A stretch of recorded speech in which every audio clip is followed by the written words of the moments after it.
नमस्ते दोस्तों, आप सभी लोग कैसे हैं। उम्मीद कर रहा हूं कि आप सभी लोग अच्छे होंगे, मस्त होंगे। आप सभी लोग जल्दी से जुड़ जाइए दोस्तों। एक बार सभी लोग जल्दी से जुड़ेंगे और वीडियो को लाइक शेयर ज़रूर कर दीजिएगा। जो लोग पहली बार आप देख रहे हैं अगर, तो आप लोग चैनल को सब्सक्राइब करके बेल आइकन को ज़रूर दबा लीजिएगा दोस्तों। चलिए यहाँ पर शुरुआत करते हैं आज के सेशन का।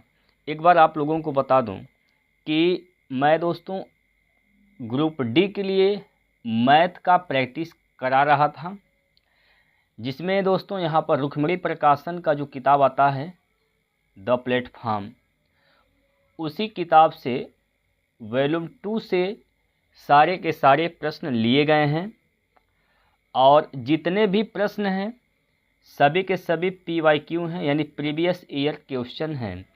आज हम लोग जो सेट करने वाले हैं इस वॉल्यूम 2 का 139 नंबर सेट यहाँ पर हम लोग करने वाले हैं। 16/9/2022 के थर्ड शिफ्ट में जितने भी प्रश्न आए थे उन सभी प्रश्नों का हम लोग विश्लेषण करेंगे और अच्छे से रिवाइज किया जाएगा। जो शॉर्टकट तरीका होगा दोस्तों वो सभी हम लोग इसमें डिस्कस करेंगे। तो आप लोग बता दीजिए, क्या आप लोग तैयार हैं? शुरू किया जाए। आप लोग कमेंट करके दोस्तों बता दीजिए कि क्या शुरुआत किया जाए। आप लोग तैयार हैं? चलिए साथियों, आपके सामने एक एक प्रश्न आएंगे और आप सभी को हर एक प्रश्न का जवाब देना है कमेंट करके। तो यहाँ पर आ गया है पहला प्रश्न आपके स्क्रीन पर। अब आपने देखा यहाँ पर प्रश्न में बोला गया है, इस प्रश्न में बोला गया है कि यदि एक गोले की त्रिज्या आधी कर दी जाए तो नया आयतन मूल आयतन के डॉट डॉट डॉट होगा। ध्यान से समझिएगा, इस ऑप्शन को आप लोग थोड़ा सा यहाँ पर बनाना पड़ेगा। यहाँ पर ऑप्शन जो है, ऑप्शन में गड़बड़ी है तो ऑप्शन को बनाना पड़ेगा, ठीक है। बाकी कोई दिक्कत नहीं। देखिए यहाँ पर सवाल को लगाना कैसे है, इस चीज़ को यहाँ पर समझिएगा। सवाल में करना क्या है दोस्तों, यहाँ जो गोले का जो आयतन होता है, गोले का जो आयतन होता है उसका फार्मूला क्या होता है? तो गोले का आयतन का फार्मूला होता है 4/3 पाई आर क्यूब के, ठीक। 4/3 पाई आर क्यूब, यह गोले का आयतन का फार्मूला होता है। यानी गोले का आयतन यह किस पे डिपेंड होता है? त्रिज्या के 3 घात पर, ठीक है। अब यहाँ पर देखिए त्रिज्या क्या कर दिया गया है? आधा कर दिया गया। यानी त्रिज्या आधा करने का मतलब 1/2 कर दिया गया। तो यहाँ पर क्या हो जाएगा? इस पे घात 3 हो जाएगा। त्रिज्या पर ही डिपेंड होता है गोले का आयतन, ठीक है। गोले का आयतन चाहे गोला छोटा हो या फिर बड़ा हो, ये 4/3 पाई तो कांस्टेंट रहने वाला है। तो डिपेंड किस पर होता है? त्रिज्या पर, ठीक। त्रिज्या के 3 घात पर। तो अगर त्रिज्या को आधा करने का मतलब है हुआ कि 1/2 इसका क्यूब करेंगे तो यहाँ पर क्या हो जाएगा? 1/8 हो जाएगा। तो जो नया आयतन आएगा वह मूल आयतन का कितना होगा? 1/8 होगा। यही है 1/8, इसको सुधार कर लेंगे दोस्तों, यह 1/8 है, ठीक है। तो यहाँ पर बी ऑप्शन सही होगा। कोई दिक्कत? कोई दिक्कत है? ये फार्मूला है, आप लोग इसको याद रखिएगा। ये फार्मूला है, ठीक। और त्रिज्या के 3 घात पर गोले का आयतन डिपेंड होता है। बात क्लियर है? समझ में आ गया दोस्तों? क्या इसका तरीका है? बस कुछ नहीं करना है, 1/2 का क्यूब कर देना है, आंसर निकल जाएगा तुरंत ही। अब इस सवाल को देखिए, यहाँ पर इस सवाल को अगर आप ध्यान से देखेंगे दोस्तों तो इसमें लिखा हुआ है कि यदि एक व्यक्ति एक वस्तु को 840 रुपये में बेचता है तो उसे 20% की हानि होती है। 25% का लाभ प्राप्त करने के लिए उसे इसे इसे कितने में बेचना चाहिए? क्या कह रहा है कि 25% का लाभ प्राप्त करना है तो कितना में इसको बेचना चाहिए, ठीक। कितना में बेचेंगे? गौर से देखिए दोस्तों, एक व्यक्ति है जो एक वस्तु को 840 रुपये में बेचता है तो 20% का हानि हो जाती है। 20% का हानि का मतलब यहाँ पर 80% पर बेच रहा है। 80% पर बेच रहा है। 80% पर बेच रहा है तो कितने में बेच रहा है? 840 रुपये में बेच रहा है, ठीक है। वो चाहता है 25% का लाभ प्राप्त करना, तो यहाँ पर 125% का मान निकाला जाएगा। 125% का मान यहाँ पर निकाला जाएगा, तो यह हो जाएगा 840 बटे में 80 और गुना 125 गुना 125 हो जाएगा साथियों। ठीक है, अगर आप इसको काटेंगे तो काट के छोटा कर सकते हैं, यहाँ पर 0 से 0 ख़त्म कर दीजिए, कोई दिक्कत नहीं। ठीक है, अब आपको क्या करना है, 8 से भाग करना है, 84 और 125 का गुना करना है, फिर 8 से भाग करना है, तो कहीं ना कहीं यह हो जाएगा लंबा। तो लंबा सवाल नहीं लगाना है, हमें शॉर्ट का तरीका सीखना है। अब हमने आपको बता रखा है डिजिटल सम। क्या बता रखा है दोस्तों? डिजिटल सम हमने आपको बताया है। हर एक सेट में हमने इसके बारे में डिस्कस किया है। डिजिटल सम लगाएंगे दोस्तों। डिजिटल सम लगाने के लिए अगर भिन्न में है तो यहाँ पर डिजिटल सम कैसे लगाते हैं, ध्यान समझिएगा। 8 है ना, 8 को क्या बनाना है, 1 बनाना है। 8 को 1 बनाना है, तो क्या करिएगा, 8 से यहाँ पर कर दीजिए गुना। 8 से क्या कर दीजिए दोस्तों, 8 से यहाँ पर गुना कर दीजिए। तो अगर इसमें 8 से गुना करेंगे तो हो जाएगा 64, और 64 का डिजिट सम क्या हो जाएगा, 6 4 10। 10 का मतलब यहाँ पर कितना, 1। तो डिजिट सम यहाँ पर 1 आ गया। जो काम आपने नीचे किया है ना, वही काम ऊपर करेंगे, यानी 8 से ऊपर भी गुना करना होगा। बताइए, यहाँ तक कोई दिक्कत है तो बताइए। यहाँ तक कोई दिक्कत है तो बताइए। कोई दिक्कत नहीं है। चलिए, अब आपको यहाँ पर डिजिट सम लगाना है। तो 8 4 12, 12 का मतलब यहाँ पर हो जाएगा 3। 12 का मतलब यहाँ पर कितना, 3। गुना का साइन है तो गुना का साइन लगाएंगे। 5 2 7 1 8 इधर हो गया और 8 यहाँ से हो गया। 8 8 64, 64 का डिजिट सम कितना हो जाएगा, 1। और 1 का गुना 3 में करेंगे तो यहाँ पर 3, यानी इसका डिजिट सम कितना आ रहा है, 3 आ रहा है। तो ऑप्शन का भी डिजिट सम 3 आना चाहिए। जिस ऑप्शन का डिजिट सम 3 आएगा वही इसका बिल्कुल सही आंसर बैठेगा। ठीक, कोई समस्या? अरे भैया, ये तो तीसरा प्रश्न हो गया। दूसरा प्रश्न छूट गया क्या भाई, देख लीजिए एक बार। दूसरा प्रश्न छूट गया क्या भैया, माफ़ कीजिएगा। सॉरी दोस्तों, दूसरा प्रश्न छूट गया, कोई बात नहीं, अभी बता देते हैं। चलिए, अभी यहाँ पर तीसरा प्रश्न आ गया है, कोई परेशानी नहीं है। ठीक है, परेशान मत होइए दोस्तों, तीसरा प्रश्न आ गया है तो कोई दिक्कत नहीं है। चलिए, तो कौन सा ऑप्शन सही होगा? अब देखिए किसका डिजिट सम 3 आ रहा है, आपको चेक कर लेना है यहाँ पर डिजिट सम किसका 3 आ रहा है। तो यहाँ पर देखिए 5 4 9 ख़त्म हो जाएगा। इसका डिजिट सम दोस्तों 2 आ रहा है। इसका डिजिट सम कितना आ रहा है, तो यहाँ पर इसका डिजिट सम प्यारे साथियों 2 आ रहा है। ठीक है, ये तो आंसर होगा, नहीं होगा। हमें कितना लाना है, डिजिट सम 3। अब यहाँ पर आइए, 5 3 8, यहाँ पर तो डिजिट सम 8 आ रहा है, तो ये भी आंसर नहीं सही है। यहाँ पर आइए, 5 4 9, इसका डिजिट सम 0 आ रहा है, तो ये भी आंसर नहीं सही है। अब एक ही ऑप्शन बचा, इसको आप चेक करिए या ना करिए, यही आंसर सही है। बाकी आप देख लीजिए दोस्तों, इसका डिजिट सम 3 आएगा।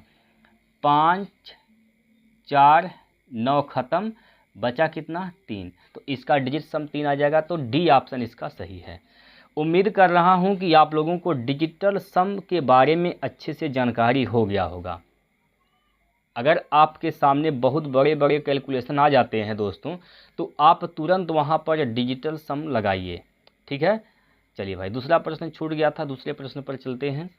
दूसरे प्रश्न को देख लेते हैं यहाँ पर। चलिए भाई,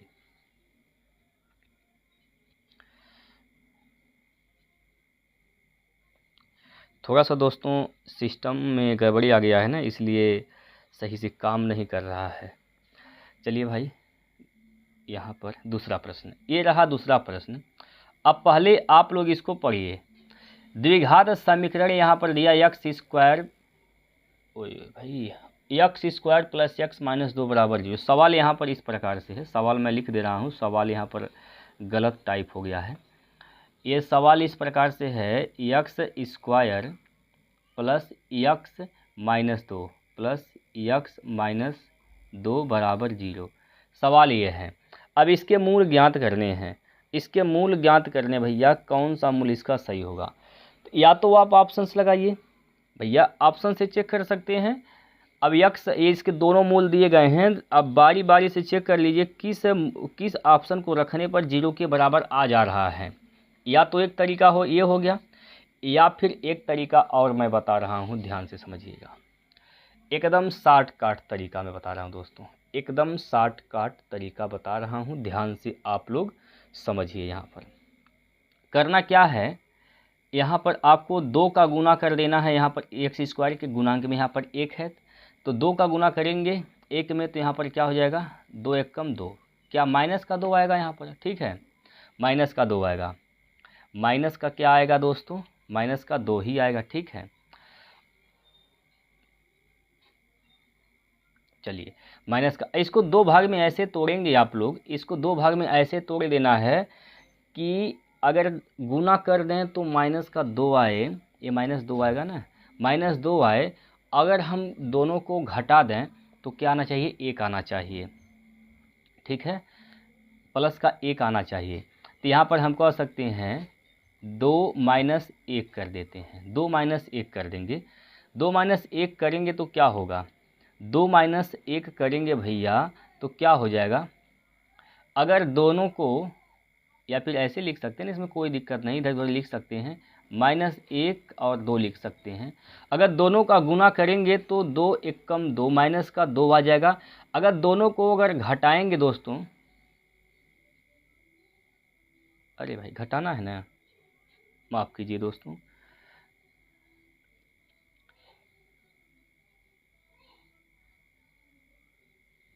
घटाना है हमें, चलिए ठीक है।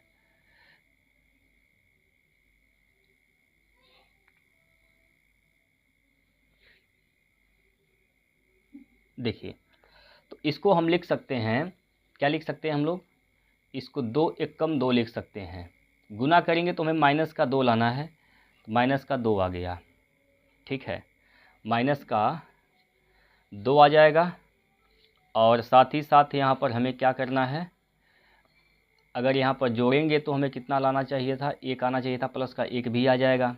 ठीक है, इसके बाद क्या करते हैं, यहाँ पर जो यक्स स्क्वायर का गुणांक होता है उसी से भाग करते हैं, तो 1 से भाग करेंगे वही होगा। उसके बाद चिन्ह को बदल देते हैं, चिन्ह को क्या करते हैं दोस्तों, बदल देते हैं, प्लस वाला माइनस, माइनस वाला प्लस। तो यहाँ पर क्या हो जाएगा, 1 कामा माइनस का 2 आएगा, 1 कामा माइनस का 2, यानी इसका जो मूल होंगे 1 और -2 होगा। तो यहाँ पर ऑप्शन को अगर देखेंगे दोस्तों, ऑप्शन को देखेंगे भैया, तो यहाँ पर सी नंबर ऑप्शन सही होगा। सी नंबर का जो ऑप्शन है वह इसका बिल्कुल सही आंसर होगा। ठीक,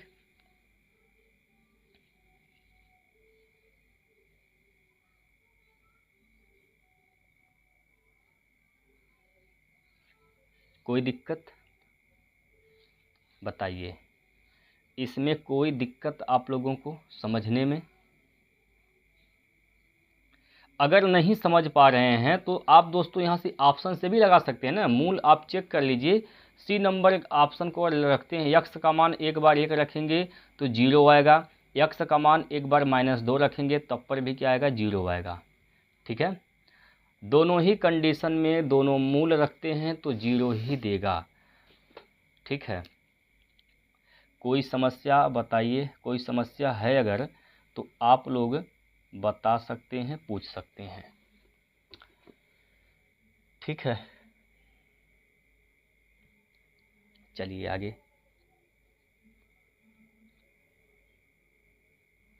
चलिए भाई आगे चलते हैं।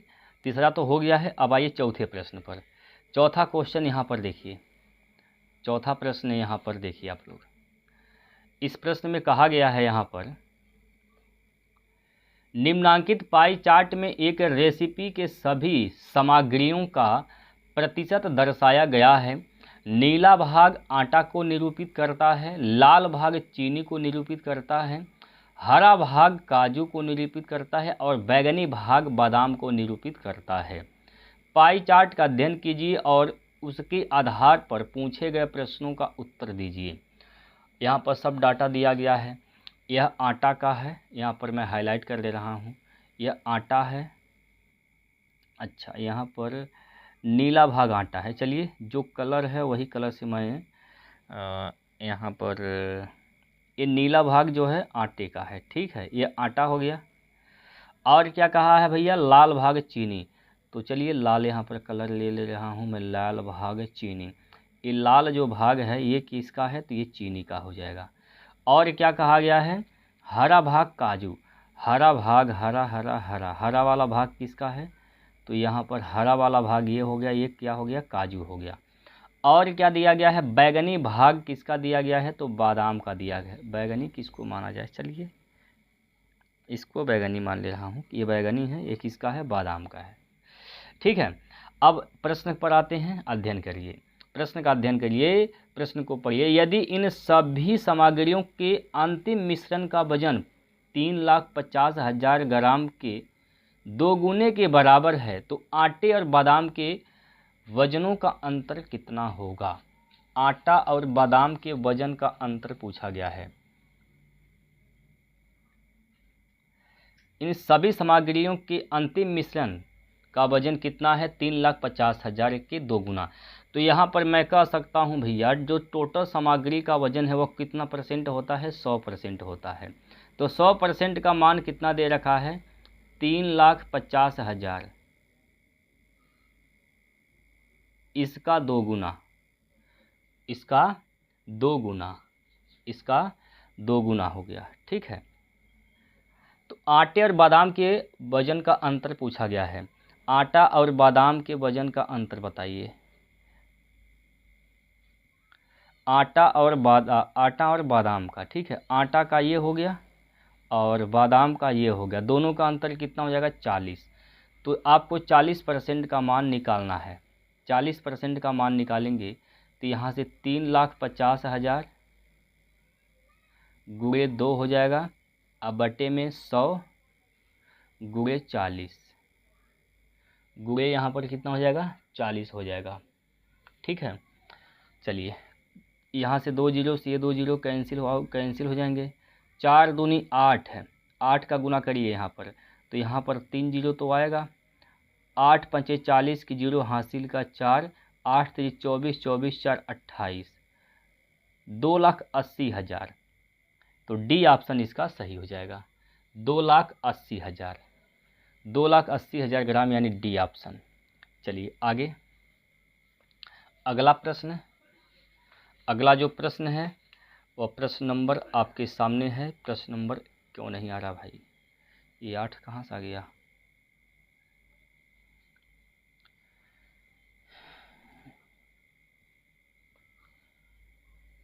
पाँच आना चाहिए ना, 5 ऑप्शन कहाँ, चलिए यहाँ पर है, 5 नंबर प्रश्न है। अब इस सवाल को आप लोग पढ़िए भाई, थोड़ा सा देखिए सिस्टम में गड़बड़ी आ गया है दोस्तों, तो थोड़ा दिक्कत हो रहा है, सही से वर्क नहीं कर पा रहा है ना यहाँ सिस्टम, इसलिए थोड़ा प्रॉब्लम हो जा रहा है, बाकी कोई दिक्कत नहीं है, घबराइएगा नहीं। अब इस सवाल को आप लोग पढ़िए। इसने कहा है एक दुकानदार एक वस्तु का क्रय मूल्य से 10% अधिक मूल्य अंकित करता है। छूट देने के बाद वह 5% लाभ अर्जित करता है। छूट का प्रतिशत ज्ञात कीजिए। छूट का प्रतिशत ज्ञात करना है, ध्यान से समझिएगा। एक दुकानदार क्या करता है, वस्तु का क्रय मूल्य से 10% अधिक मूल्य अंकित करता है। अगर सीपी की बात करें, सीपी यदि 100% है तो उसका मार्क प्राइस क्या हो जाएगा भैया, 10% ज़्यादा यानी 110 हो जाएगा, 110। वो 5% लाभ प्राप्त करता है, ठीक।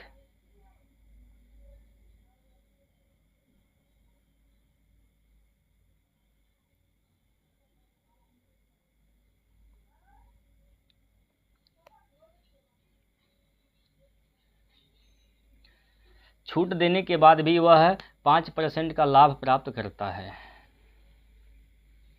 चलिए इसको ऐसे लगाते हैं, इसको हम ऐसे भी लगा सकते हैं, ठीक। चलिए मान लेते हैं यहाँ पर दोस्तों,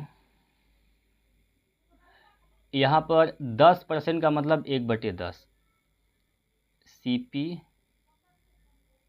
MP और SP। ये 10% का मतलब 1/10। अगर CP जो है, CP अगर 100 है, CP CP अगर 10 है, 10% का मतलब 1/10। CP अगर 10 है तो अंकित मूल्य क्या हो जाएगा, 1 अधिक यानी 11 हो जाएगा। और लाभ कितना प्राप्त करता है, 5%। 5% का मतलब 1/20 होता है। लाभ हमेशा किस पे मिलता है, तो क्रय मूल्य पर। अगर क्रय मूल्य की बात किया जाए, क्रय मूल्य अगर 20 है तो कितने में बेचता है, 21 में बेचता है। ठीक, अब देखिए यहाँ पर क्रय मूल्य कितना है, 10। यहाँ पर क्रय मूल्य क्या है, 20। ये तो गलत बात है, वस्तु एक ही है तो उसका क्रय मूल्य बराबर होना चाहिए। तो इसको कर देंगे बराबर, 10 को बना देंगे 20, 20 बनाने के लिए 2 से कर देंगे गुना। तो जब 2 से गुना करेंगे भाई तो ये हो जाएगा 20, ये क्या हो जाएगा, ये हो जाएगा 20, और ये क्या हो जाएगा, तो ये हो जाएगा 11 दूना 22, 11 दूना 22। यानी अब देखिए CP क्या हो जाएगा, CP यहाँ पर 20 हो जाएगा, MP यहाँ से 22 हो जाएगा, SP यहाँ से कितना हो जाएगा, तो SP यहाँ से 21 हो जाएगा। आपसे पूछा गया है छूट का प्रतिशत ज्ञात कीजिए। अब भाई अंकित मूल्य कितना था, 22, बिका कितने में, 21, कितने का छूट मिला, 1 का, किस पर, 22 पर, गुणे 100। ठीक है, 11, 2 से काटेंगे तो 11 बार में, 2 से काटेंगे 50 बार में कैंसिल। अब 11 से भाग करना है तो 11 44, 4 दशमलव कुछ आएगा। ये तो बिल्कुल ही सही नहीं ऑप्शन, एक ही ऑप्शन है C नंबर। C ऑप्शन इसका राइट आंसर होगा। C नंबर इसका बिल्कुल सही आंसर है दोस्तों। ठीक, चलिए आगे अगला प्रश्न। इस सवाल में क्या कहा गया है, यदि 14 संबंधे y समानुपाते 7 संबंधे 8 है तो y का मान बताइए। चलिए भैया, y का मान पूछा गया है। अंदर का गुना अंदर, बाहर का गुना बाहर, तो यहाँ से 7y बराबर 8 गुणे 14, 7 दूनी 14, 8 दूनी 16, y का मान कितना हो जाएगा, 16, y का मान 16। ठीक, y का मान कितना हो जाएगा, 16। चलिए भाई अगला प्रश्न।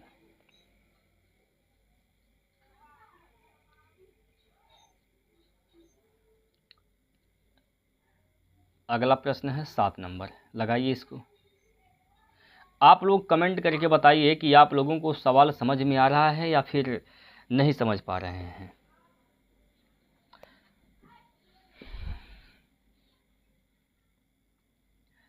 निम्नलिखित में से कौन सा सदैव सत्य होगा, बताइए कौन सा इसमें से एकदम सही होगा, सदैव सत्य होगा।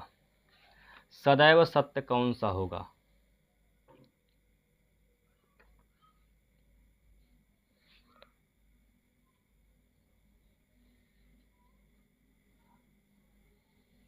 देखिए भाई प्रश्न यहाँ पर है, समांतर चतुर्भुज के कोणों के समद्विभाजक एक आयत बनते हैं। चेक कर ले रहे हैं दोस्तों, चेक कर ले रहे हैं। समांतर चतुर्भुज है, एक समांतर चतुर्भुज है, यहाँ पर इस प्रकार से। चलिए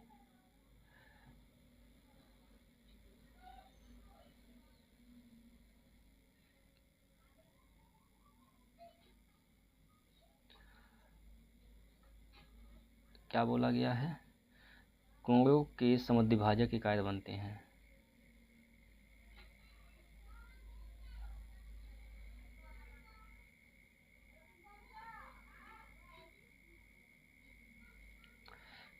तो यहाँ पर आयत बनेगा, पहला तो इसका बिल्कुल सही होगा। ठीक है, पहला ऑप्शन, पहला नंबर जो इसका कथन है, निष्कर्ष, ये तो बिल्कुल सही होगा।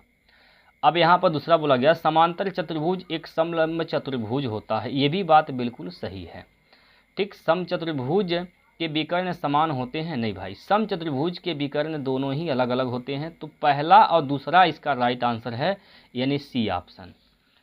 C ऑप्शन इसका राइट आंसर होगा। क्लियर, चलिए अगला प्रश्न, प्रश्न नंबर 8वां आपके स्क्रीन पर है। चलिए लगाइए इसको।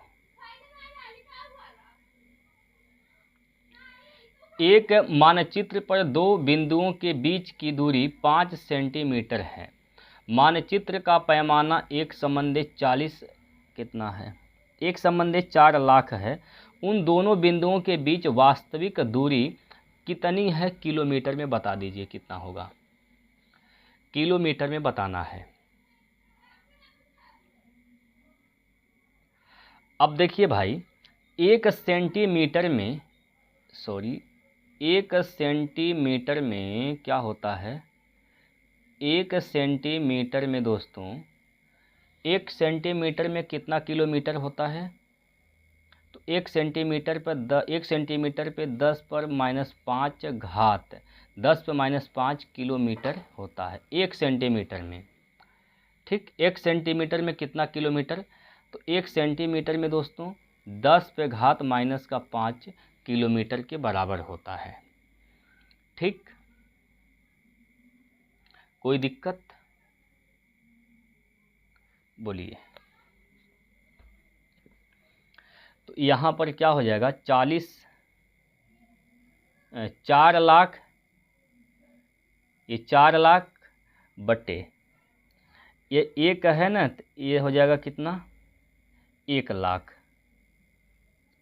1 लाख इतना सेंटीमीटर, यहाँ पर 5 से गुना करना क्योंकि 5 सेंटीमीटर के बारे में बोला गया है। 1 सेंटीमीटर का इतना होगा तो 5 सेंटीमीटर का ये हो जाएगा। ये देखिए 5 0 कैंसिल आउट जाएंगे। यहाँ पर 4 पंजे 20 यहाँ से हो जाएगा। तो 20 किलोमीटर इसका बिल्कुल सही आंसर होगा। 20 किलोमीटर यानी बी ऑप्शन। बात क्लियर है भाई? चलिए अगला क्वेश्चन, प्रश्न नंबर यहाँ पर 9। अभी बहुत सारे प्रश्न हैं दोस्तों, आप लोगों को धैर्य बनाए रखना है, शांति बनाइए, आराम से पढ़ते रहिए। अगला प्रश्न यहाँ पर देख सकते हैं, आपके सामने है। इसने कहा है भैया, यदि 2 पाइप ए और बी एक साथ खोले जाते हैं तो एक खाली टैंकी 20 घंटे में भर जाएगी। केवल पाइप ए खोले जाने पर यह खाली टंकी को पाइप बी द्वारा इसे अकेले भरने में लिए जाने वाले समय की तुलना में 9 घंटे पहले भर देता है। तो पाइप बी को अकेले यह खाली टंकी भरने में कितना समय लगेगा? बताइए। अगर पाइप बी अकेले भरता है दोस्त, तो खाली टंकी को भरने में कितना समय ले लेगा? जल्दी से बता दीजिए आप लोग। चलिए आप लोग बताइए जल्दी से। आप सभी भाइयों का आंसर का मैं इंतज़ार कर रहा हूँ। आप लोग जल्दी से बता दीजिए क्या इसका राइट आंसर होगा। कौन सा ऑप्शन इसका बिल्कुल सही आंसर है?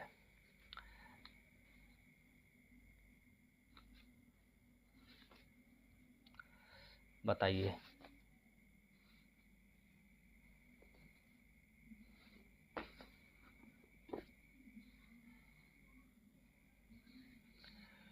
अब तेरे बिन जी लेंगे हम, जहर जिंदगी का पी लेंगे हम, क्या जो टूट गया।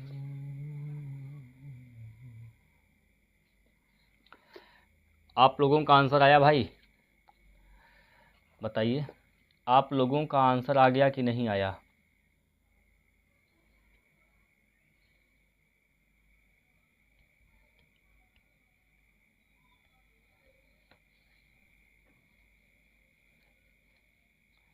इसमें 2 पाइप हैं, एक है पाइप ए और एक है पाइप बी। इधर ए पाइप है और यहाँ पर एक पाइप है बी।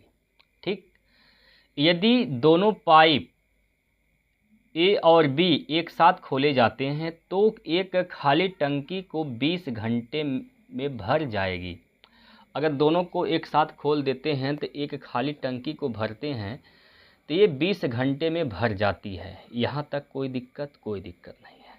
चलिए ठीक है, लेकिन एक बात यहाँ पर आगे बोला गया है, केवल पाइप ए खोले जाने पर एक खाली टंकी को भरने में पाइप बी द्वारा इसे अकेले भरने में लिए जाने वाले समय की तुलना में 9 घंटे पहले भर देता है।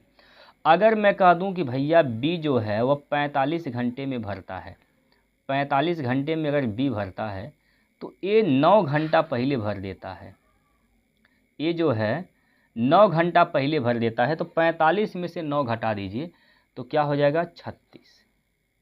ऑप्शन से मैं हल कर रहा हूँ दोस्तों, आप कोई सा भी ऑप्शन लेकर हल कर सकते हैं। दोनों का एलसीएम लीजिए भाई, तो दोनों में 9 है, 4 इसमें से आ जाएगा, 9 5 यहाँ से आ जाएगा, ये इसका लसा हो जाएगा, ये इसका लसा हो जाएगा। 9 चौको 36 इधर 5 बार जाएगा, 9 पंजे 45 इधर 4 बार जाएगा। दोनों को एक साथ, मतलब यहाँ पर देखिए पाइप ए का क्षमता क्या आ गया 5, पाइप बी की क्षमता कितनी है 4। दोनों को अगर एक साथ खोल देते हैं तो 5 4 9, इन 9 की क्षमता से यहाँ पर काम करेंगे तो 9 से 9 कट जाएगा, 5 चौको 20, तो 20 घंटे का समय लगेगा। अगर दोनों पाइप को एक साथ खोलते हैं भाई तो 20 ही घंटे में टंकी भर जाती है। और यहाँ पर कहा भी है कि 20 घंटे का समय लग रहा है, तो यहाँ से सेटिस्फाई हो रहा है कि बी ऑप्शन ही इसका राइट आंसर होगा। आप ऐसे चेक कर पाएंगे बताइए? आप तो लगाने बैठ गए थे, लेकिन लगाना नहीं है भाई, लगाना बिल्कुल भी नहीं है, ऐसे लगाना था। ठीक है, चलिए इस सवाल को लगाइए। अब अगला प्रश्न यहाँ पर है,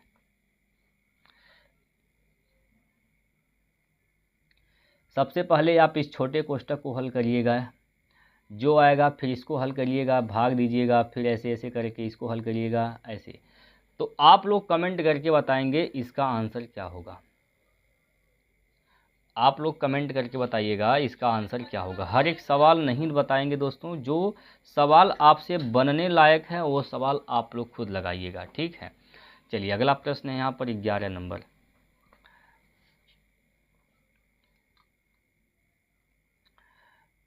इसको लगाइए।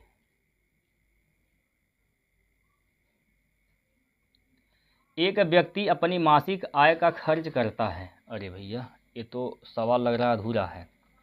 चलिए देख लेते हैं यहाँ पर कि सवाल में क्या दिया गया था, यहाँ पर अधूरा हो गया। एक व्यक्ति अपनी मासिक आय का 36 सही 2/3% मासिक आय का यहाँ पर दिया था दोस्तों 36 सही 2/3% खर्च करता है, वह प्रति माह 5700 की बचत करने में सक्षम है, उसका मासिक खर्च बताइए। खर्च पूछा गया है।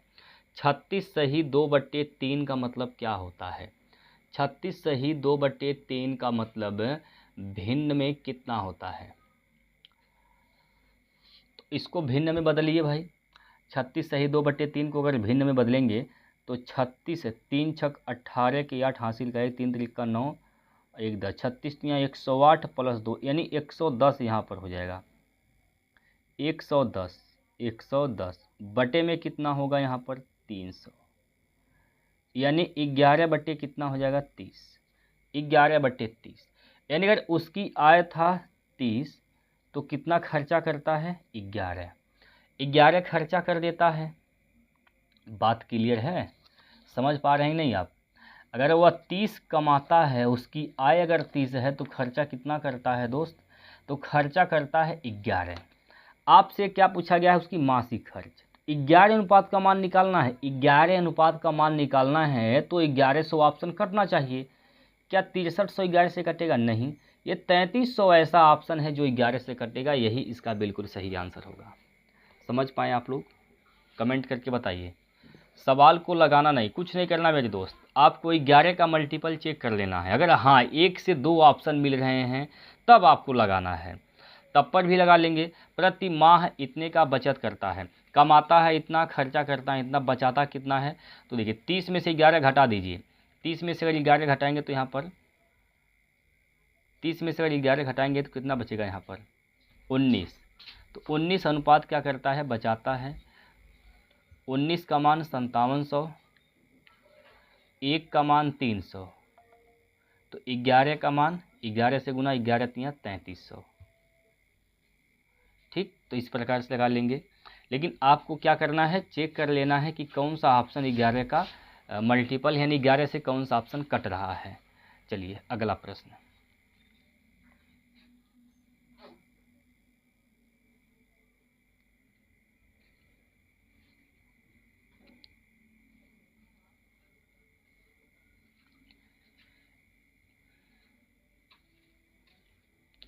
निम्न तालिका का अध्ययन कीजिए और दिए गए प्रश्न का उत्तर दीजिए।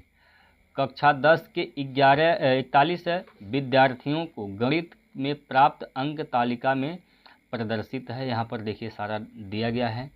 प्राप्तांकों की संख्या दिया है 10 से 20, 20 से 30, 30 से 40, 40 से 50, 50 से 60। विद्यार्थियों की संख्या यानी 8 ऐसे विद्यार्थी हैं जो 10 से 20 अंक प्राप्त किए हैं।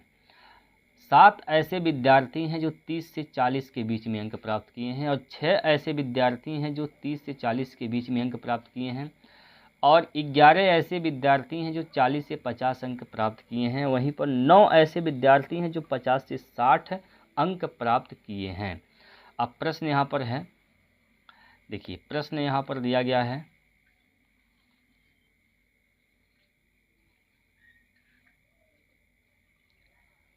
प्रश्न यहाँ पर दिया गया है कि इस विद्यार्थियों के प्राप्तांकों का समांतर माध्य कितना है। ठीक, ये जो उत्तर है बताना है वह 3.3 स्थान तक पूर्णांकित करना है। समांतर माध्य पूछा गया है दोस्तों, तो समांतर माध्य कैसे निकालेंगे देखिए यहाँ पर।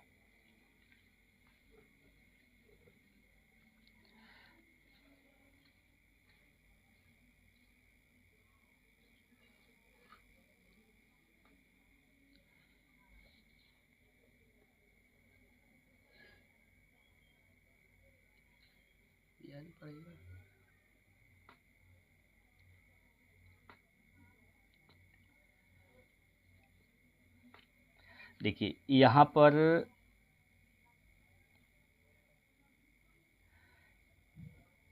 यह x है, तो आपको f का मान निकालना है। f का मान कैसे निकालेंगे, इन दोनों को जोड़ के आधा, तो 20 + 10 30 का आधा क्या हो जाएगा 15।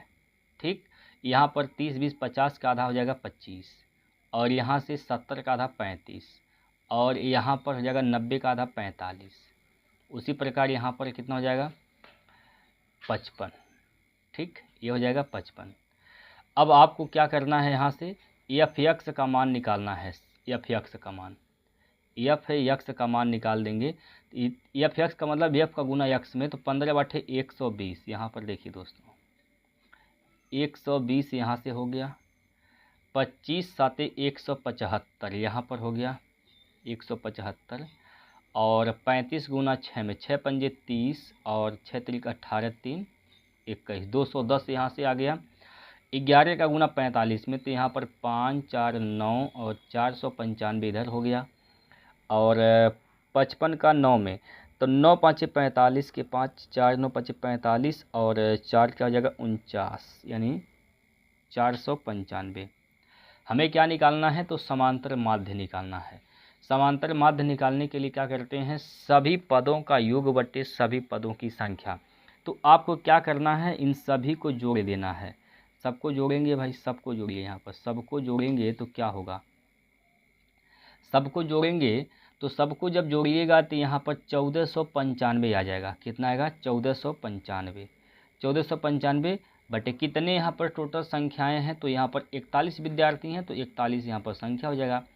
अब 41 से भाग करेंगे तो कितना आएगा 36 यहाँ पर 46 आ जाएगा, 36.463, क्योंकि 0.3 स्थान तक हमें पूर्णांकित करना था, तो यहाँ पर 36.463 आएगा इसका सही जवाब। 36.463 यानी ए ऑप्शन। चलिए अगला प्रश्न।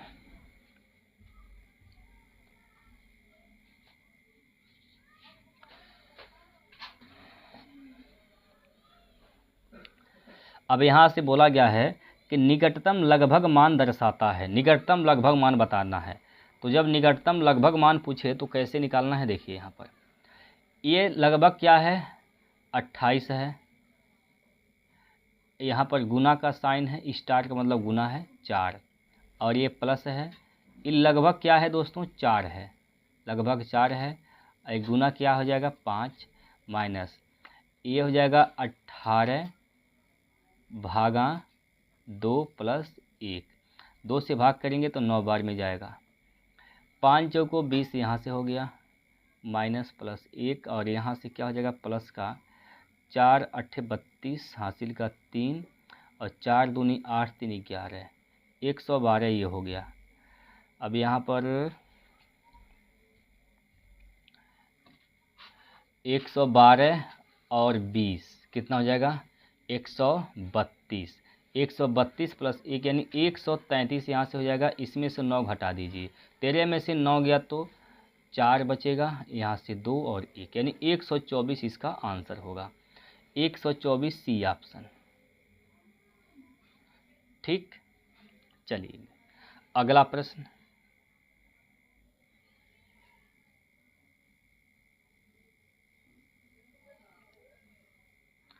अगला प्रश्न यहाँ पर है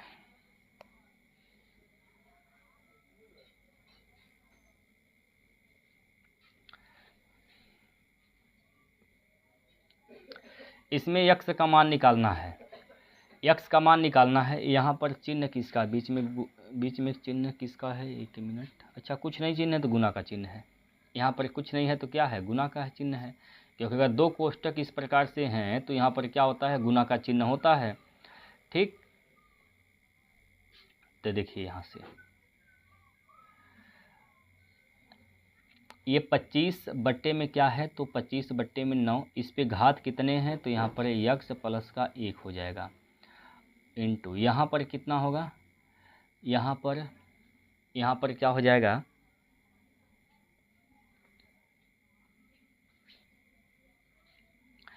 यह 81 को लिख सकते हैं 9 बट्टे 25 पर घात 2 और 2 का गुना इसमें करेंगे अगर तो यहाँ पर 2 यक्स और माइनस का 2 एकम 2 ये हो जाएगा। ठीक है, अगर इसको 1 बट्टे में ले जाते हैं तो पलट जाएगा।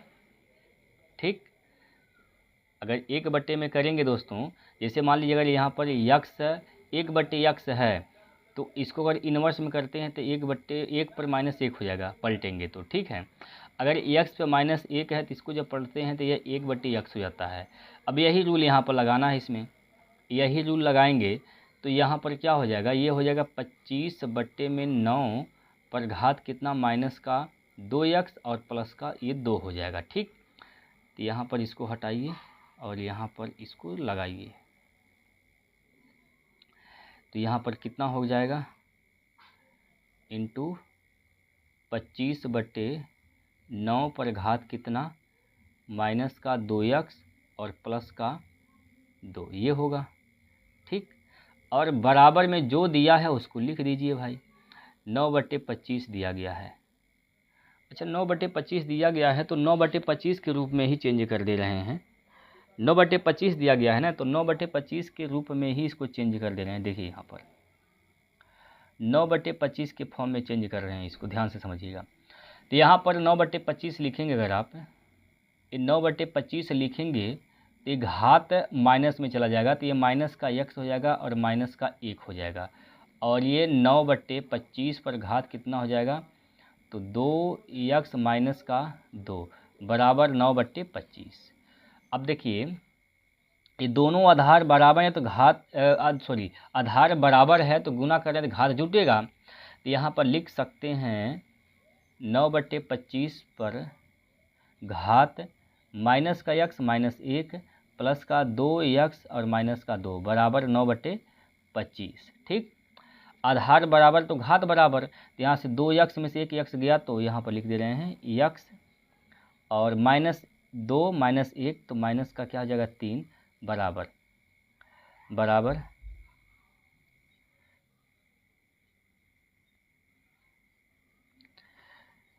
अच्छा इस पे घात कुछ नहीं तो इस पे घात ये लिख सकते हैं 1 तो बराबर 1 कर सकते हैं, आधार बराबर तो घात बराबर, तो यहाँ पर हो जाएगा यक्स बराबर 3 1 4। यक्स बराबर कितना हो जाएगा भाई, तो यक्स का मान कितना आ जाएगा 4 आ जाएगा। ठीक है, यक्स का मान कितना आएगा, तो यक्स का मान यहाँ पर 4 आएगा, डी ऑप्शन। अगर मान लीजिए यहाँ पर 9 बट्टे 25 लिखा हुआ है अब इस पर कुछ भी घात नहीं है तो इसका मतलब कितना घात है, एक घात है। अगर घात नहीं है तो इसका मतलब उस पर एक घात है। जैसे मान लीजिए हमने लिख दिया यहाँ पर 5, इस पर घात नहीं है, तो घात जब नहीं लिखा इसका मतलब इस पर एक घात है। ठीक है, बात क्लियर है। चलिए अगला प्रश्न।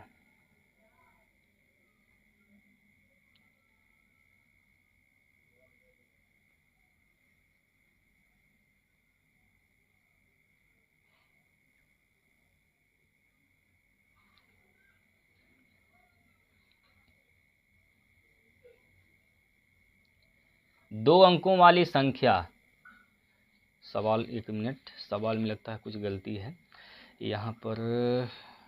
15 नंबर, अच्छा यहाँ पर दोस्तों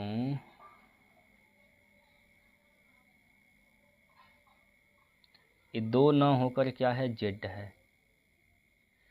सवाल यहाँ पर इस प्रकार से है, दो अंकों वाली एक संख्या जेड अपने अंकों के योगफल के ठीक 6 गुने के बराबर है।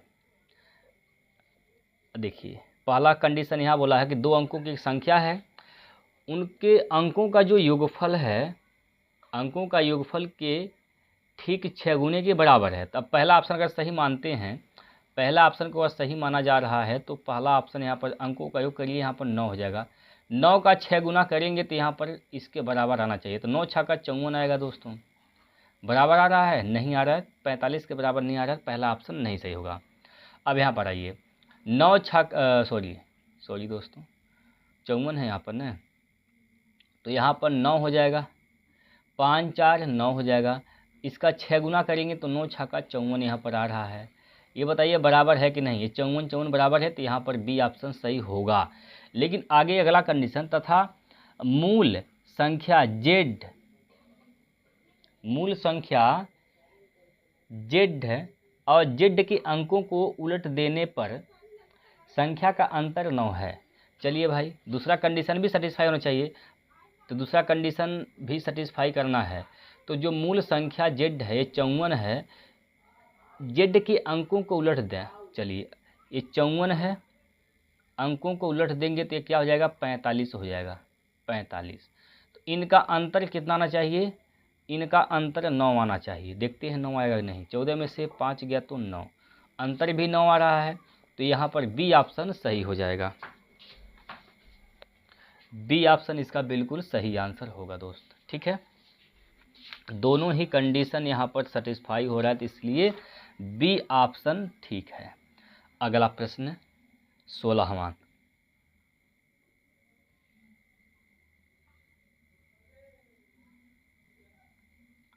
चलिए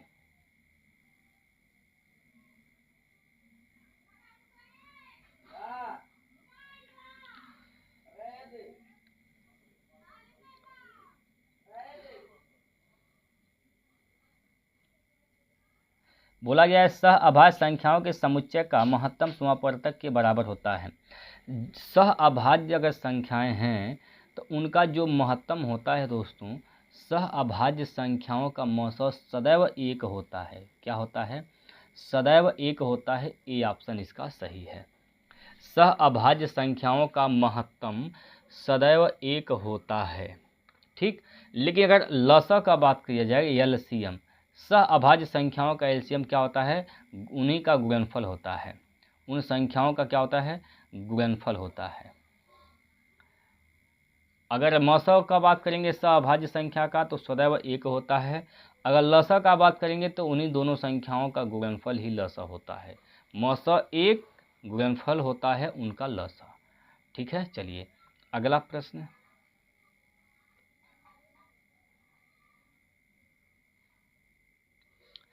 यदि किसी वर्ग की भुजा 5x-8 सेंटीमीटर है तो वर्ग का क्षेत्रफल कितना होगा। क्षेत्रफल क्या होता है, भुजा का स्क्वायर होता है। तो यहाँ पर भुजा का स्क्वायर करेंगे तो यहाँ पर क्या हो जाएगा, 5x-8 का होल स्क्वायर। तो यहाँ पर a माइनस बी का होल स्क्वायर का नियम लगाएंगे। 5x का स्क्वायर करेंगे तो ये हो जाएगा 25x स्क्वायर, 25x स्क्वायर होगा, और प्लस 8 का स्क्वायर 64 आएगा, प्लस का 64 आएगा दोस्तों। माइनस का 64 नहीं आएगा, माइनस का 64 नहीं आएगा, प्लस का 64 आएगा। और माइनस का होता है 2ab, तो 5 दूनी 10, 8 80, 80x, 80x माइनस में आएगा, तो यहाँ पर ए ऑप्शन सही होगा। ठीक है, ए ऑप्शन इसका बिल्कुल सही आंसर है। अगला प्रश्न देखिए।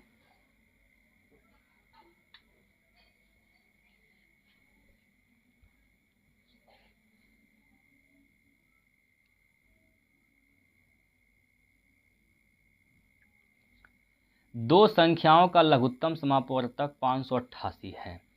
निम्नांकित में से कौन सा महत्तम समापवर्तक नहीं हो सकता?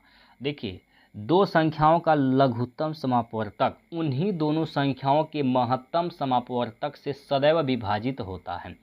तो अगर लस यहाँ पर 588 दिया गया है, 588, तो उनका मौसक कौन नहीं होगा? जिससे नहीं कटेगा वही इसका महत्तम नहीं होगा। अब आइए यहाँ पर 28, 28 से भाग करेंगे तो कटेगा यहाँ पर। देखिए 28 में 4 है, इस ये भी 4 से कटेगा, ये भी 4 से कटेगा। 28 में 7 भी है, तो इसमें देखिए 7 है कि नहीं, 7 से कटेगा।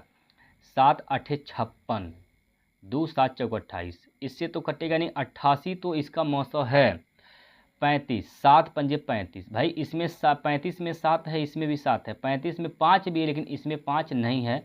तो बी ऑप्शन ऐसा है, बी ऑप्शन दोस्तों ऐसा है जो इसका मौसम नहीं होगा। बी ऑप्शन इसका मौसम नहीं होगा। क्यों? क्योंकि ये 35 से 588 कटेगा नहीं। दो संख्याओं का मौसम से दोनों संख्याओं का लसअ सदैव विभाजित होता है, इस बात को आप लोग याद रखिएगा। ठीक, चलिए 19 नंबर प्रश्न।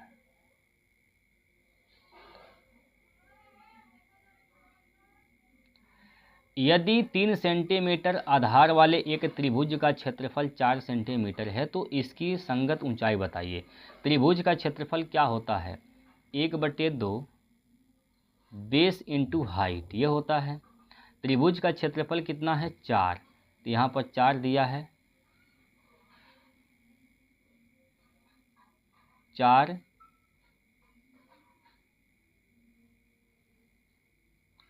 बराबर 1/2, आधार क्या दिया है यहाँ पर? 3, ऊंचाई क्या है? तो यहाँ पर h है। 4 का गुना 2 में तो ये हो जाएगा 8/3h। ठीक, 8/3h। तो इसको लिख सकते हैं मिश्र भिन्न में, 3 दूनी 6, 2 8, यानी 2 सही 2/3, 2 सही 2/3, यानी कौन सा ऑप्शन सही होगा? B number. ठीक, चलिए अगला क्वेश्चन।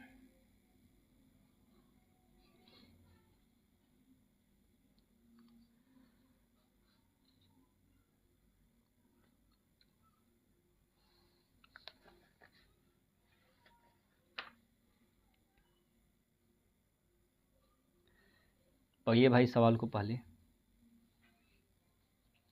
निम्नांकित ग्राफ में एक शहर में 6 अलग अलग प्रकार के वाहन रखने वाले व्यक्तियों की संख्या को दर्शाया गया है। ग्राफ का अध्ययन कीजिए और उसके आधार पर पूछे गए प्रश्न का उत्तर दीजिए।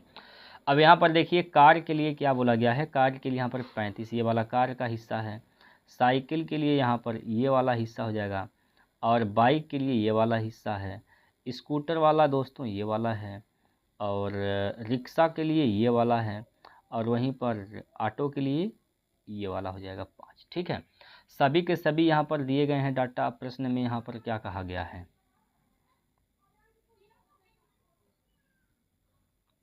स्कूटर रखने वाले व्यक्तियों की तुलना में कार रखने वाले व्यक्तियों में कितने प्रतिशत की वृद्धि हुई है? स्कूटर और कार पर बात करना है। स्कूटर के लिए क्या है यहाँ पर? 25। कार के लिए क्या है यहाँ पर? तो कार के लिए 35 है। 25 और 35। ठीक,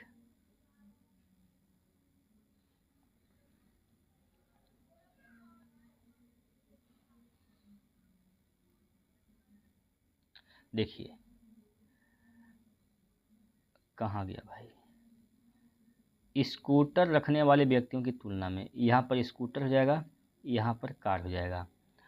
तो एक बार फिर से देख लेते हैं दोस्तों, स्कूटर के लिए कितना है, तो यहाँ पर 25, कार के लिए 35 है। स्कूटर का 25 है, कार का क्या है 35 है। कितने का वृद्धि हुआ यहाँ पर 10 का, किस पर 25 पर, गुना 100, 25 चौका 100 यानी 40%, 40% यानी बी ऑप्शन। ठीक, चलिए अगला प्रश्न,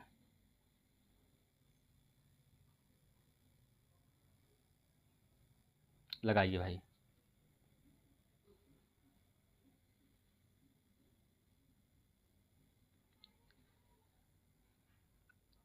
निम्न में कौन सा द्विघात समीकरण का मान निरूपित करता है। चलिए भाई, अब यहाँ पर कुछ नहीं करना है, इसमें कुछ नहीं करना दोस्त, इसका आपको गुना कर देना है, सबको गुना करके हल करना है, देखना इसमें से कौन सा ऑप्शन मिल रहा है। जब इसको हल करेंगे ना, तो इन चारों विकल्पों में से कोई ना कोई एक मिल जाएगा, तो आपको चेक कर ले, वही आपका आंसर हो जाएगा। तो आप लोग इसको कर पाएंगे, बताइए, इसको आप लोग कर पाएंगे दोस्त? चलिए प्रयास करिएगा, नहीं लगेगा तो कमेंट कर दीजिएगा, आप लोग इसको अगले सेट में ले लिया जाएगा। ठीक है, चलिए प्रश्न नंबर 22 नंबर, क्वेश्चन नंबर 22 आपकी स्क्रीन पर लगाइए भाई।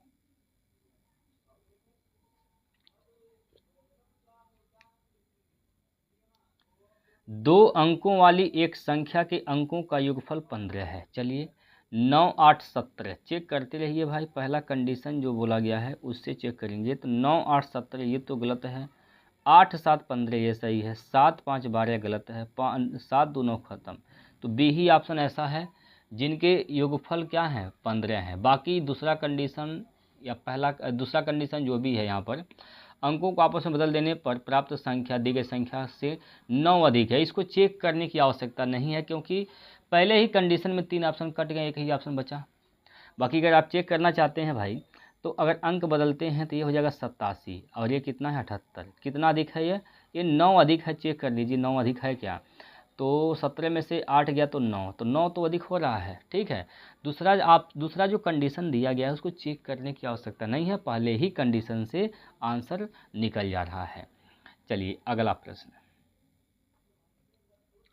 दो क्रमागत विषम प्राकृतिक संख्या के वर्गों का योगफल कितना है 74। संख्याओं का योगफल बताइए क्या होगा, संख्या का योगफल कितना होगा दोस्तों, संख्याओं का योगफल कितना होगा।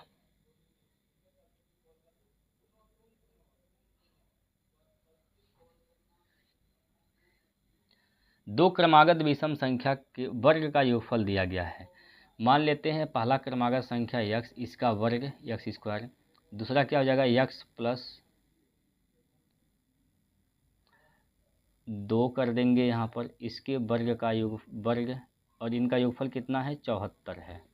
ठीक है, तो ये हो जाएगा x square plus x square और प्लस का 4 प्लस का 4x बराबर 74 बराबर 74 हो जाएगा। यहाँ पर बोलिए कर पाएंगे यहाँ तक?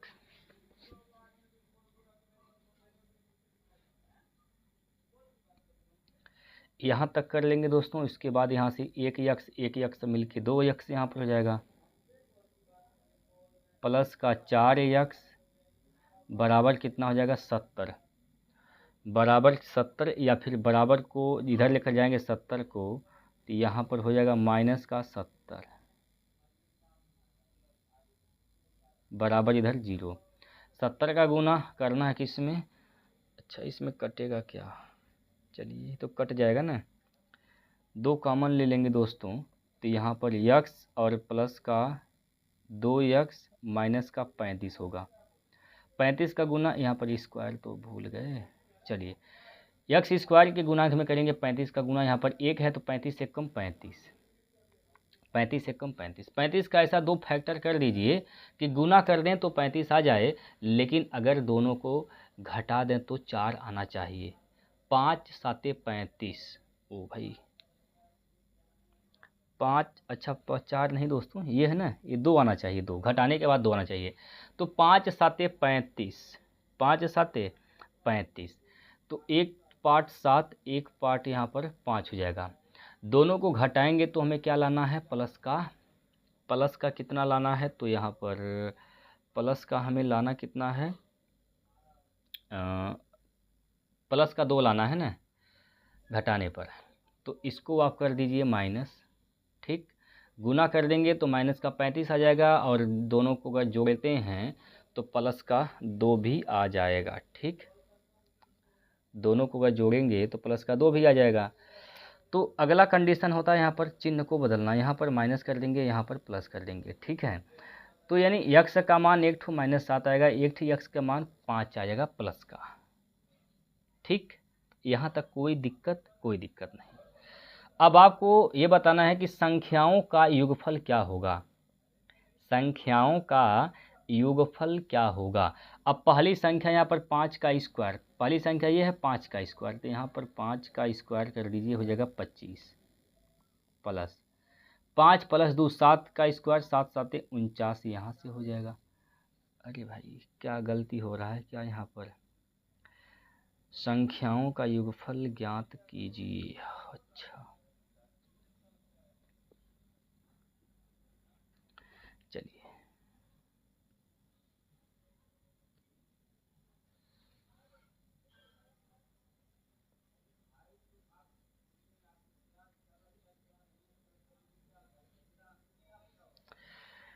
संख्या तो ये हो गया, एक संख्या तो ये हो गया, एक संख्या, इनका योगफल पूछा गया है ना भाई, इनका योगफल पूछा गया है।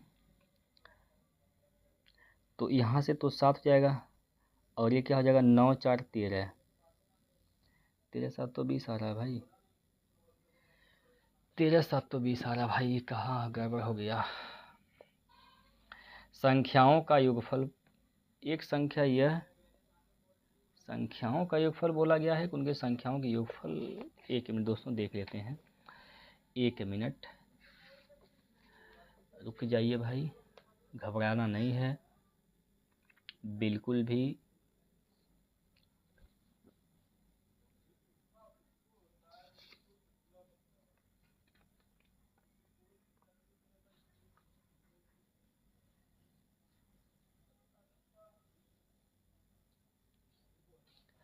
अच्छा ठीक है दोस्तों, बात यहाँ पर यह है,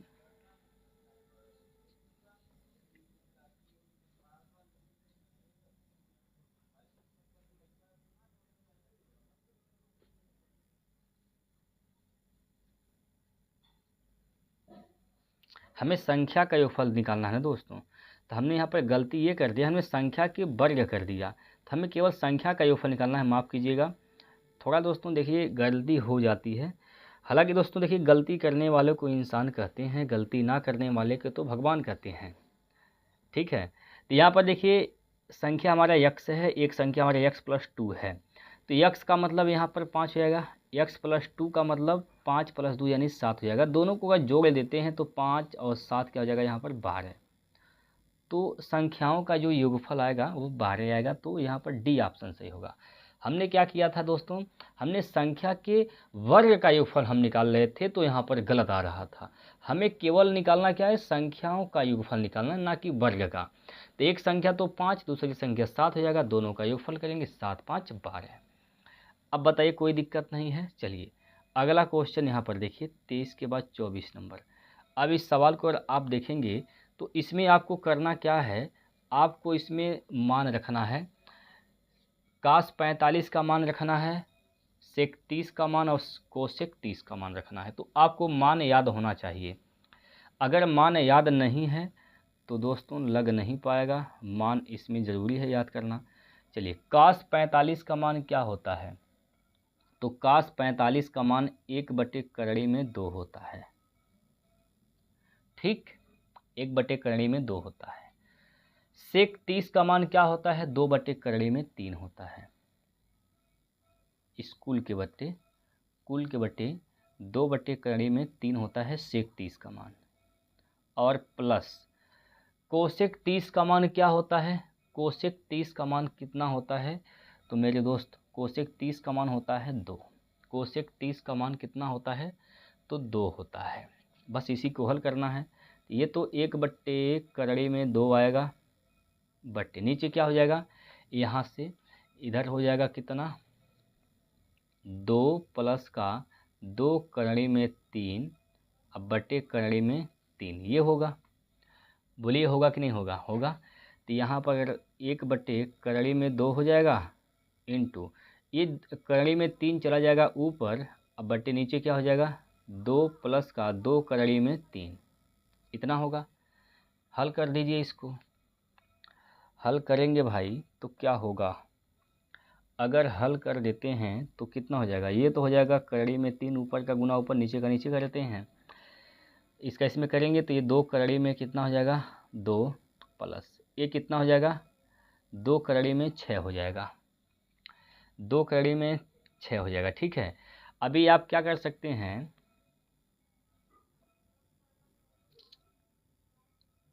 या फिर दोस्तों यहाँ से आप करड़ी में 3 बटे नीचे आप 2 करड़ी में 2 कामन ले लेंगे, तो यहाँ पर 1 प्लस करड़ी में 6 बचेगा, सॉरी करड़ी में 3 बचेगा, माफ़ कीजिएगा, करड़ी में 3 बचेगा। ठीक है, तो करड़ी में 3/2, करड़ी में 2, कोष्टक में 1 प्लस करड़ी में 3, ये होगा इसका right answer, option number C number option इसका सही है। ठीक है, अगला प्रश्न, त्रिकोणमिति के सवाल दोस्तों जब भी पूछे जाएंगे तो आप प्रयास कर लीजिए। प्रयास करने का मतलब यह है कि आप याद कर लीजिए कि जो इसका मान है त्रिकोणमिति अनुपात का 0 से लेकर 90 तक आपके दिमाग में रहे। ठीक, चलिए अगला प्रश्न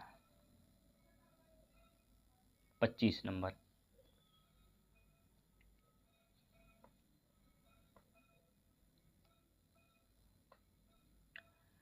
यहाँ पर क्या कहा गया है, कौन सा सत्य नहीं है। अब देखिए कोण 2 बराबर कह रहा है कोण 5 है, तो देखिए कोण 2 ये है और कोण 5 ये है, संगत अंतः एकांतर कोण बराबर होते हैं। ठीक है, सॉरी कोण बराबर नहीं है, माफ़ कीजिए दोस्तों,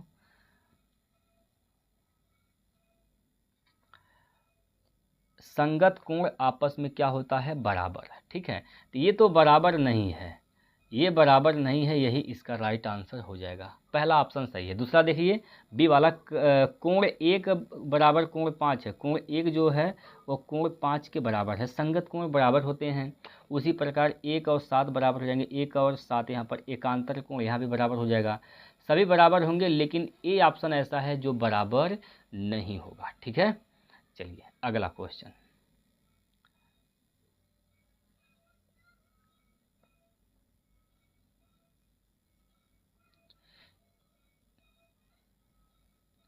एक धनराशि को वार्षिक साधारण ब्याज की एक निश्चित दर पर 4 वर्ष के लिए निवेशित किया गया।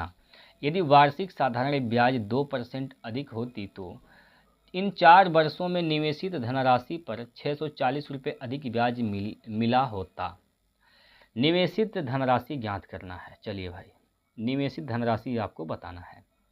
एक धनराशि है जो वार्षिक साधारण ब्याज के रूप में निश्चित ब्याज दर पर 4 वर्ष के लिए निवेशित किया जाता है। अगर 2% अधिक निवेशित करते हैं तो भैया कितना अधिक हमें ब्याज मिलता, 4 दूनी 8 हो जाता ना, 8% अधिक ब्याज मिलता। 8 का मान कितना हो जाएगा, यहाँ से 640, तो 1 का मान क्या हो जाएगा, 8 अट्ठाएँ 64, 8 अट्ठाएँ 64, 1 का मान 80, तो 100 का मान क्या हो जाएगा, 1 जीरो यहाँ पर, 2 जीरो यहाँ पर चिपका देंगे, 8000। ठीक है, 1 का मान 80 तो 100 का मान 8000। ठीक, समझ में आया। चलिए अगला प्रश्न,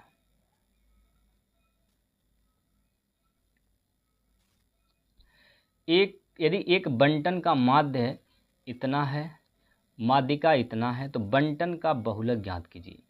दोस्तों बहुलक बराबर क्या होता है?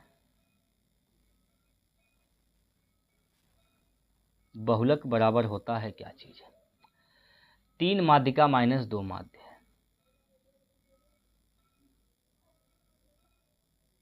3 माध्यिका माइनस